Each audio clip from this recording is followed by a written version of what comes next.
Entonces ahora vamos a hablar de perceptron y align. No hay línea, align. Entonces, perceptron, las limitaciones, align y algunos ejercicios. Entonces, ¿qué pasa con el perceptron? Esto es un algoritmo bastante viejito, es un algoritmo viejito que nosotros tenemos desde los años 50, es un algoritmo sencillo. Se inspira en los procesos de aprendizaje de los animales, incluyendo el ser humano, como el caso de la visión, en el cual la información va atravesando diferentes capas de neuronas. Realmente el perceptron representa cómo aprendemos a ver, por ejemplo. Es un modelo unidireccional compuesto por dos capas de neuronas, una de entrada y otra de salida. La capa de entrada pues no hace nada, realmente tenemos la capa de salida. Y esta operación puede darse con n neuronas de entrada y m de salidas. Entonces, bueno, este es el perceptron. Esta es la arquitectura de red completamente conectada. ¿Qué quiere decir? Todas las entradas están conectadas con todas las neuronas, básicamente. Entonces, las neuronas de entrada no realizan ningún cómputo, se consideran señales discretas 0 o 1, y para las neuronas de entrada y salida puede considerarse así. Aquí, básicamente estamos restando el bias, pero el bias también se puede sumar, ¿vale? Aquí estamos con el modelo restando el bias, pero el bias se puede sumar o restar, da igual. De hecho, yo puedo hacer las dos pruebas y va a dar lo mismo. Y tenemos que h va a ser la función escalón, vamos a utilizar la función escalón. Entonces vamos a computar las entradas y le restamos el bias. Entonces, aquí viene lo interesante. El perceptron permite clasificar conjuntos linealmente separables en un plano y en un hiperplano. Un plano es cuando tenemos dos variables, un hiperplano es cuando tenemos más de dos variables. ¿Qué sucede? Pues se ven los puntos rojos y los puntos azules. Entonces, ¿qué pasa? Un conjunto linealmente separable es aquel donde yo puedo trazar una función, una línea, y para un lado me va a quedar una clase y para otro lado me va a quedar otra clase. Debo anotar que estamos trabajando en clasificadores binarios. ¿Qué es un clasificador binario? Un clasificador binario es aquel cuya salida es 0 o 1. Clasificador binario podría ser, ¿es menor de A o es mayor de A? ¿Vale? Eso es un clasificador binario, 0 o 1. Entonces, ¿qué pasa? En esta área nos quedan los rojos y en esta área nos quedan los azules. ¿Qué sucede? ¿Qué hace una neurona en el perceptron monocapa?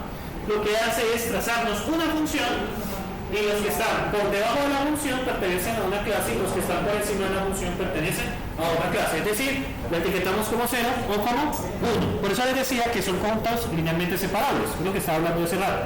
Las funciones AND, OR y NOT, con AND y OR combinadas, nos van a dar conjuntos linealmente separables. Ya dentro de 15 días vamos a ver el problema del OR. El OR no es linealmente separable. De hecho, aquí se muestra. Pero vamos a ver el problema del SOR. El SOR no es linealmente separable. Entonces vamos a ver por qué. Bueno, yo les puedo dibujar luego por qué. Bueno, entonces formalmente vamos a hacerlo con x1 y x2, ¿vale? Pero igual esto lo vamos a hacer para 3, para 4, para 5, para n. Entonces, ¿qué pasa? Mi salida, ¿qué es? Es la función escalón evaluada en la entrada neta. ¿Qué es la entrada neta? Peso 1 por x1, aquí es w. Que es W2 por x2 menos el bias. Aunque claro, el bias se puede sumar o se puede restar, es la misma, da igual. Cuando ustedes se entrenen, si está sumando, le va a dar un valor negativo, y si lo está restando, pues le va a dar un valor positivo. Entonces, pues, bien. Entonces, miremos este caso. La función que nos plantea la neurona es la siguiente. Nos plantea que x2 es igual a W menos W1 por X1 sobre W2 más teta, que es el bias sobre W2. A eso se le conoce como el boundary o función de borde. ¿Qué quiere decir eso? Que esta función es la que nos traza la neurona. ¿Sí? La neurona básicamente, esto es como una regresión lineal. La neurona nos va a clasificar, nos va a presentar una función. Y esa función nos va a delimitar donde quedan cada una de las clases. Naturalmente esto debe ser linealmente separables. Si ya hay puntos rojos por aquí, pues van a haber errores. El perceptron tiene esa limitación, solo nos trabaja con este tipo de conjuntos linealmente separables. Entonces, ¿qué sucede acá? Aquí está el problema del SOR, de hecho. Entonces, ¿qué pasa? Miren el caso adelante. Yo puedo trazar la función acá. Este es el que vale 1. Entonces, este es x1 y x2. Entonces, el 1 pues yo lo puedo trazar y lo que está encima. Y lo que está por debajo es cero. Miremos el caso del oro. Puedo trazar una función y separamos. Pero ¿qué pasa en el spot? ¿Hay una manera de trazar una línea para separar los verdes de los rojos? De ninguna manera. Entonces, ¿qué sucede acá? Pues básicamente este perceptrón monocapa, este algoritmo no nos sirve para eso, pero el perceptrón multicapa sí puede hacerlo, ¿sí? Lo que pasa es que ¿qué sucede en el perceptrón multicapa? Que es lo que sigue a este tema después del taller. Básicamente podemos trazar más de una función, podemos trazar varias funciones. Entonces podemos trazar otra por aquí, otra por acá, y podemos tener áreas donde da 0 y áreas donde da 1. Esa es la diferencia entre estos dos. Entre más capas tenga, más funciones trazan. Pero bueno, si se entendió el problema del spot. O sea, ustedes no pueden trazar. De hecho, si yo les hubiera dicho hagan las funciones O allí, no había forma, porque uno de los 1 le va a dar 0, no hay forma. Si uno de los 1 le va a dar 0, o uno de los 0 le va a dar 1, no hay forma de separar un spot. ¿Sabes por qué? Porque la red neuronal es una línea que uno traza sobre el plano. ¿Sí? O sea, básicamente la neurona lo que hace es trazar una línea, y uno dice que lo que está por un lado encima es una cosa, una clase, y lo que está por debajo es otra clase. Aunque realmente es clase y no clase, 1 y 0. ¿Sí? Bueno, a medida, esto es lo que vemos en el multicapa, a medida que ustedes agregan capas, ¿sí? Que esta es el perceptrón monocapa, solo puede trazar una línea, ¿lo ven? Miren el de 2 capas, en el de 2 capas trazamos 2 funciones. Ya si son más de 3 capas trazamos contornos. Podemos tener áreas de datos donde da 1 y áreas de datos donde da 0. Obviamente entre más capas agreguen, pues las formas pueden ser mucho más elaboradas, pero el costo de entrenar esto crece exponencialmente.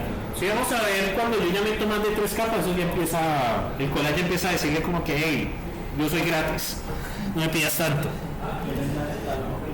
págame. Es una verdadera lástima porque Google no tiene estudiante para collage. Google Pro es carito, vale como $40 al mes. Algunos pueden pagarlo aquí, pero no es la idea. ¿Sí? Si algunos de ustedes pueden pagarlo, pero pues no es la idea. Bueno, entonces, ¿cómo vamos a hacer el algoritmo? Vamos a trabajar sobre la corrección de errores, ¿vale? La idea es volver el error 0. Vamos a introducir una tasa de aprendizaje. Yo ahorita les explico qué es la tasa de aprendizaje. Cuando ustedes estén trabajando en algoritmos, machine learning, clasificación y todo eso, hay una operación que se llama tuning o ajuste de hiperparámetros. ¿Qué es eso? El ajuste de hiperparámetros tiene que ver con darle valores a unas propiedades específicas del algoritmo. En este caso, este algoritmo tiene una propiedad que es la tasa de aprendizaje. Vamos a ver qué pasa si la tasa es muy alta o muy baja. Hay que saberla ajustar bien, que indica el ritmo del aprendizaje. Ahorita les muestro qué sucede. Tenemos unos patrones deseados XU y unas salidas deseadas YU. Y tenemos, salidas obtenidas YU y unas salidas deseadas. Y los pesos vamos a inicializarlos de forma aleatoria.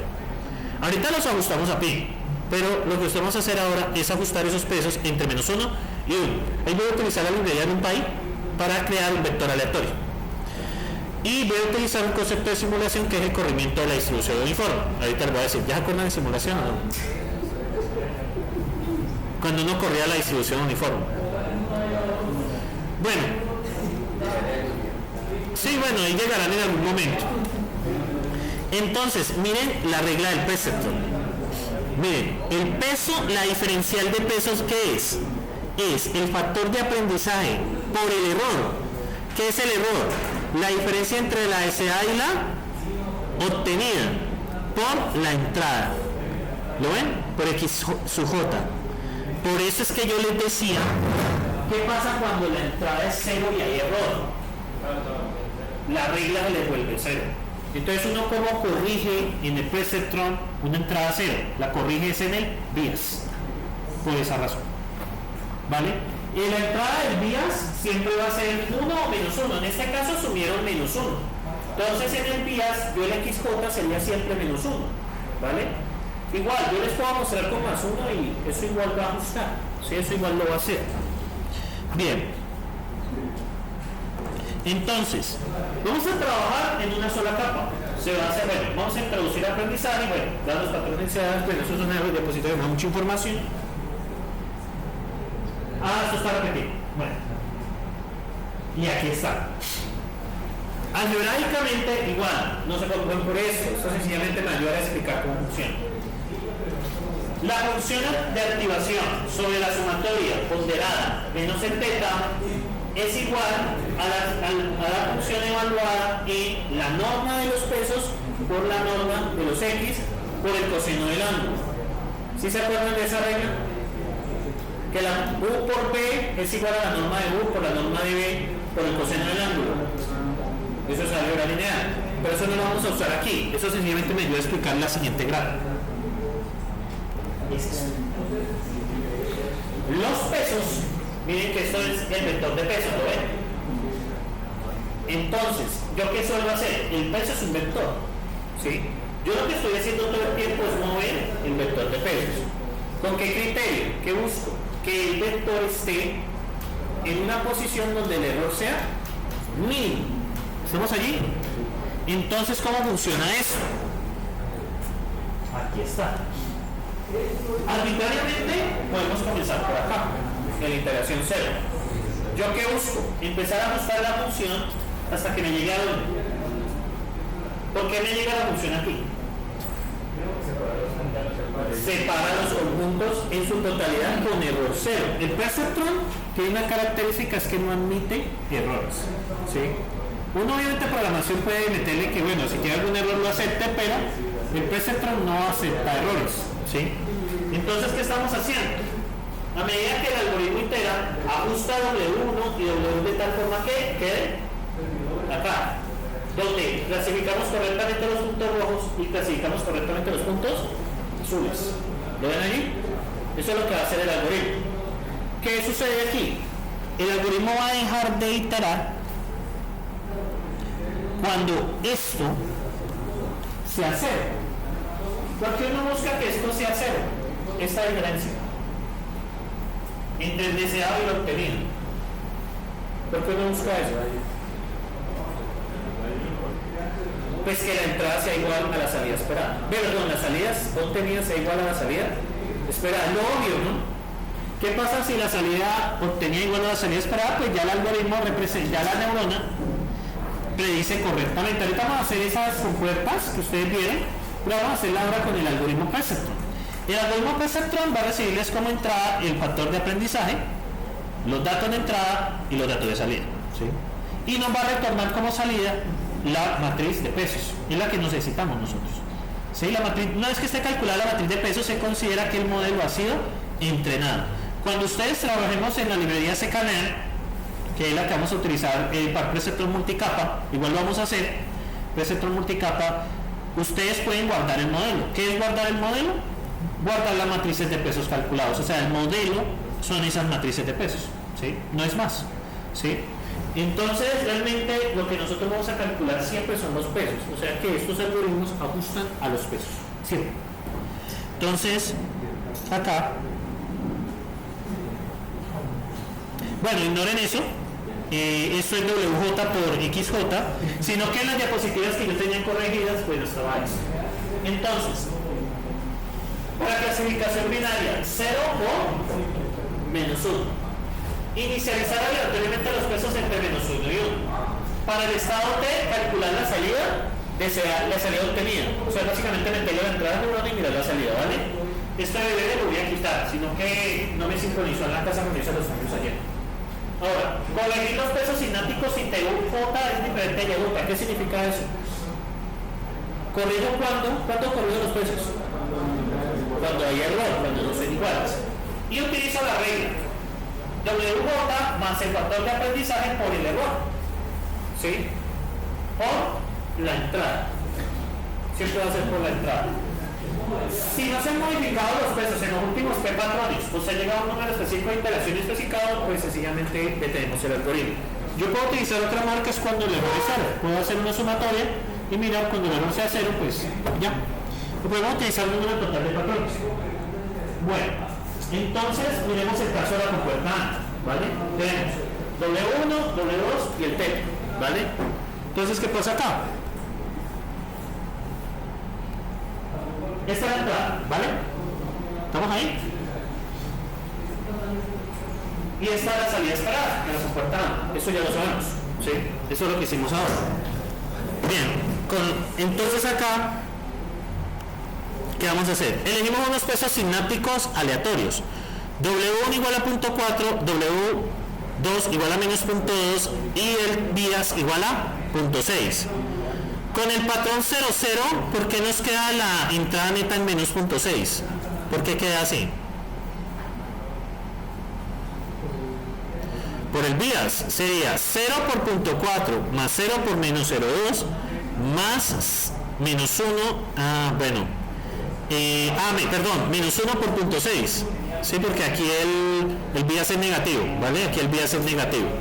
Igual, esto funciona igual si fuese positivo, ¿sí? Entonces, entonces la salida es 0, es igual a la salida esperada. Con el patrón 0,1 nos da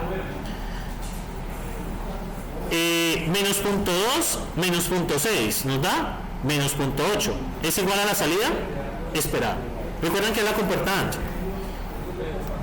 Luego con el patrón 1, 0, la salida sería 0,4 menos 0,6, ¿cuánto da? Menos 0,2, que es igual a la salida esperada. Y ahora con el patrón 1, 1, que ese está el problema. El patrón 1, 1 nos dice 0,4 menos 0,2 menos 0,6 daría menos 0,4 y es igual a 0. ¿Qué debemos de hacer? Corregir. ¿Cómo corregimos? Básicamente hemos elegido un factor de aprendizaje igual a 0.5, ¿sí? Entonces sería 0.4 más 0.5 y ¿cuál es el error? La deseada es 1 menos 0 por la entrada, que sería 1. ¿Lo ven? Esta es, recuerden que la entrada es 1, 1, ¿de acuerdo? Esta es la primera entrada, 1, ¿vale? Si aquí fuese 0, pues aquí es 0. Luego el peso 2, el actual, más 0,5 menos el error, por la entrada, que es esta, 1. Y finalmente la corrección del vías. La corrección del vías sería 0,6 más el factor de aprendizaje, el error, y menos 1. ¿Por qué menos 1? Porque estamos asumiendo el vías como negativo. Ahora, si cambiamos el vías por positivo, aquí debería ser 1, ¿vale? Esa es la única diferencia, ¿sí? Esa es la única diferencia. Y entonces encontramos estos nuevos pesos, ¿vale? 0,9, 0,3 y 0,1, ¿vale? ¿Qué hacemos? Volvemos. Aquí cometí aquí hay un error, pero bueno, la cuestión acá, pues, ¿cuál la puedo corregir? No hay problema. Entonces seguimos. ¿Cuáles son los nuevos pesos? 0,9, 0,3 y 0,1, sino que las diapositivas que no me sincronizaron si tenía esto corregido, pero esto es fácil igual. Entonces, vamos con el primer patrón. Esto está igual a 2. ¿Cuál es el primer patrón? 0, 0, ¿vale? Entonces sería 0,9 por 0 más 0,3 por 0 menos 0,1. ¿Cuánto daría la salida? Menos 0,1. ¿Y cuánto sería la salida en este caso? 0. Es correcto, ¿no? Luego vendría 0,1. Sería 0,9 por 0 más 0,3 por 0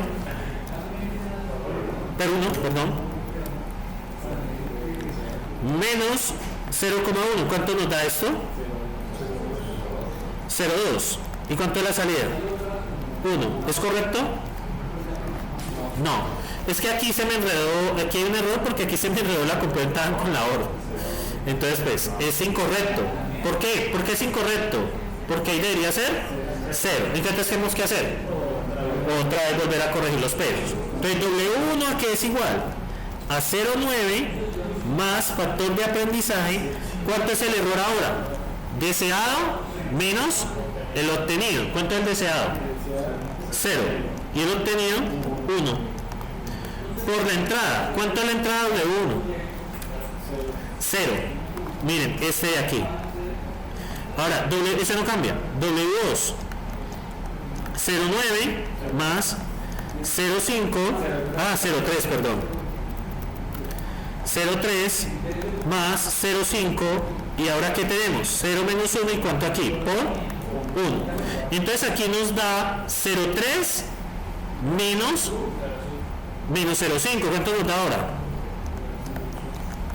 Menos 0,2. ¿Estamos de acuerdo? Y ahora el bias, el teta o el bias. El teta sería el valor actual que es 0,1, ¿no? Más 0,5 de 0 menos 1, ¿por cuánto? Por menos 1, ¿estamos de acuerdo? Porque la entrada es menos 1, negativo. Entonces, ¿cuánto nos da el teta? ¿Cuánto nos da el teta ahí? 0,6, ¿estamos de acuerdo? El teta nos da 0,6. Bueno, entonces seguimos. ¿Cuál es el siguiente patrón? 1, 0, ¿estamos de acuerdo? Entonces, 1, 0. Entonces, con los nuevos pesos, daría 0,9 por 1. Bueno, voy a poner los pesos acá arriba para no tenerlos que estar consultando todo el tiempo. W1, ¿cuánto vale? 0,9. W2, 0,2. Y el teta es 0,6. Él sencillamente sigue, pero ya con los pesos cambiados. Entonces, ¿qué tenemos acá? 0,9 por 1 más menos 0,2 por cuánto? Por 0 más menos 0,6. ¿Cuánto nos da esto? 0,3. Y la salida sería 1, ¿es correcto? No. Entonces volvemos a aplicar la regla. Aquí se nos actualiza W1 esta vez. 0,9 más 0,5. ¿Cuánto es la salida deseada? 0, obtenía 1 por 1. ¿Cuánto nos daría el nuevo peso? 0,4, ¿verdad? 0,4, ¿estamos de acuerdo? W2 sabemos que no pasa nada. ¿Por qué no pasa nada en W2? Porque la entrada neta es 0. Entonces no la voy a ni a mirar. ¿Y el teta qué sería? 0,6 más 0,5 por 0 menos 1 por menos 1. ¿Cuánto nos queda el bias aquí? Queda igual a 0,1. ¿Estamos de acuerdo? Ah, no. 1,1. ¿Estamos de acuerdo ahí? Listo. Vamos con el siguiente patrón. 1,1. ¿Cuáles son los nuevos valores de W1? ¿Cuánto cuesta? 0,3, ¿verdad? W2 es igual, ese no cambia. 0,4 vale. No, miren que es que es menos 0,2, ¿lo ven? Ah, W1 es 0,4 y el otro es menos 0,2. ¿Y cuánto vale el teta? 1,1. Entonces empezamos. 0,4 menos 0,2 más 1,1. Ah, perdón, menos. ¿Cuánto da esto? Esto da 0, ¿no? Sabemos que esto da 0. ¿Por qué? Porque es negativo. Entonces, ¿qué me toca hacer? Volver a ajustar los pesos. Entonces, mi W1 ahora ¿cuánto vale? 0,4 más 0,5. ¿Cuánto vale ahora la deseada? 1 menos 0 por 1. ¿Cuánto me queda? 0,9. ¿Cuánto ahora me queda W2?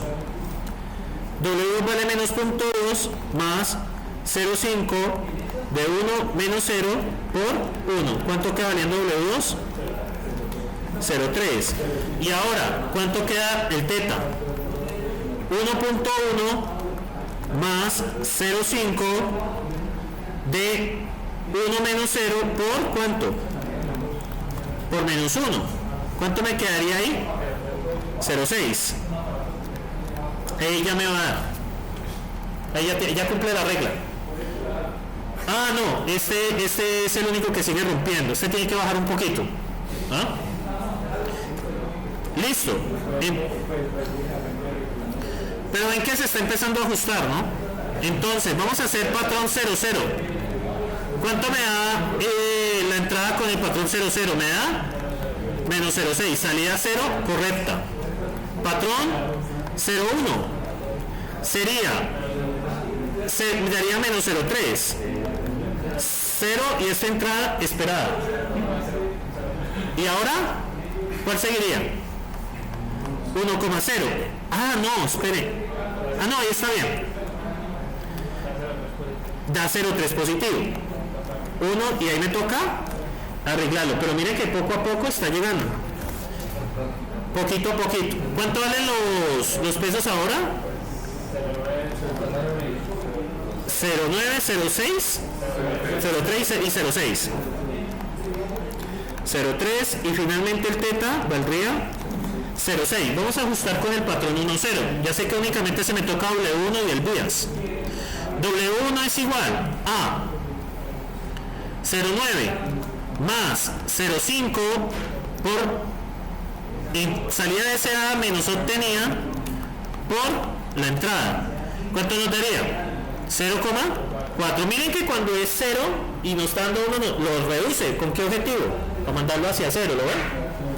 Luego W2, no, perdón, el teta daría 0,6 más 0,5, lo mismo. Y miren que este incrementa. ¿Por qué incrementa? La idea es presionar el bias para que también lo mande a 0 por 1 por menos 1.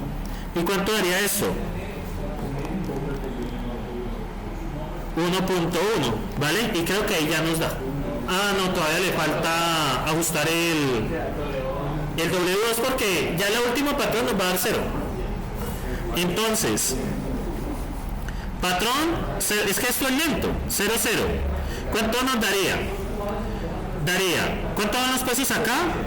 0,4, esperen, yo coloco los pesos acá. W1, 0,4. W2, 0,3. Y el teta es 1,1. Ya sabemos que este da menor que 0, ¿vale? 0,4 más 0,3 menos 1,1 es menor que 0. ¿Cuánto es la salida? 0, es correcta. Salida 0,1. Nos da también menor que 0, ¿no? ¿Estamos de acuerdo?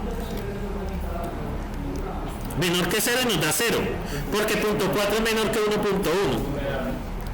1,0, ¿cuánto nos da? Y ahora tenemos 1,1. ¿Qué nos da ahí? Da menor que 0. 0,4 más 0,3 menos 1,1 es menor que 0. Nos da 0. Y esta es la que necesitamos corregir. Entonces volvemos a corregir. W1 es igual a ¿qué? Al peso actual, 0,4 más 0,5. ¿Cuál es la deseada? 1. ¿Cuál es la obtenida? 0 por 1. Entonces esto va a aumentar. W1 igual a 0,9. W2, ¿qué le va a suceder? 0,3 más 0,5 de 1 menos 0 por 1. ¿Cuánto va a dar? 0,8. W igual a 0,8. Y W3 y el teta, ¿cuánto vale ahora? 1,1, ¿no? Y el 1,1 más 0,5 de 0, perdón, 1 menos 0 da 0,6. Es difícil que ajuste, ¿no? El teta es igual a 0,6. Ahora se nos va a dañar en el primer patrón, luego toca volver a ajustar y así sucesivamente. Es que esto es largo. ¿Ah? Pero sí ya entendió la idea, ¿no? Sí, esto sigue. Vale, pero en algún momento lo va a encontrar. Miren, ¿qué es, muchachos? ¿Qué es ese factor de aprendizaje? Y eso es una cosa muy importante. Ese factor de aprendizaje me dice la velocidad con que yo me muevo acá. Si el factor de aprendizaje es muy pequeño, un n sub i1 pequeño, va a tener que hacer muchas iteraciones. Pero si el factor de aprendizaje es muy grande, puede pasar el caso en que se me pase. Y luego tengo que devolverme. Puedo equivocarme, entonces puede quedar oscilando. ¿Sí? El factor de aprendizaje muy pequeño tiene que se demora mucho. Y el factor de aprendizaje grande empieza a oscilar. Hagan de cuenta como si ustedes están en una carretera y está en la casa de su amigo o amiga. ¿vale?